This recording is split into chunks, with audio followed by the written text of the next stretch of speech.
Well, if you don't believe in God, then why do you talk about him so much? We get paid to. Christianity is the most marketed ideology on the planet, with Gideons putting Bibles in hotels, tracts put into every doorway, churches literally across the street from each other, sports fans holding picket signs that say John 3:16, politicians that can't touch a seat of power without kissing the ring, being as ubiquitous on the internet as Darth Vader and the Stormtroopers, people knocking door to evangelize, slogans creeping into our writings such as Lambs to Slaughter and Let There Be Light. Frankly, it's impossible to get away from discussing Christianity, with it being bashed down our throats from every direction round the clock. Any apparatus with an electrical current is bruising our ears day and night with two messages: Jesus Christ is Lord, and men are inherently evil.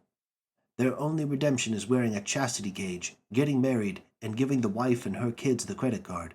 If you ask a psychologist about Yahweh out of context of the Bible and its Israelite protagonist, they'll tell you that Yahweh is a capricious, sadistic real estate mogul, a bloodthirsty tyrant, a warlord, a worship-starving narcissist, a selfish, jealous bully, and a malicious idiot.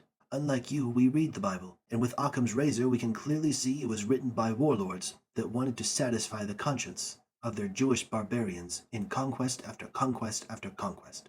If they ever lost a conflict, it's because they weren't compliant enough to the state and were being punished for it by Yahweh.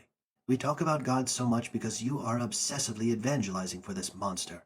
A monster that endorses more horrific atrocities than 1930s Germany. Even discussing 1930s Germany is a fine example of the range of thought and history being reduced to a single faction of a single conflict in 10,000 years of human war. But there was a World War I? What? With that diminishing range of thought also dies the richness and the depth of other human mythologies. Stories that have equal power in comprehending life and struggle. The greed of Midas, the self-worship of Narcissus, the eternal frustration of Sisyphus and Tantalus, Atlas the Titan who held up the earth, Aesop's fables, and so many others are being pushed aside to prioritize the biblical demiurge.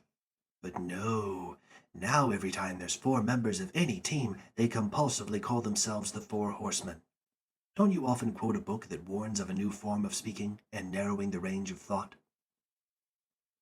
In conclusion, like any other narcissist, the idea of this God and his antisocial pastors that propagate for him relentlessly feed on the misery and domination of those around them, who are all but silently complicit in the drama and may even defend their tormentor. We will be the ones who speak out. We will talk about God.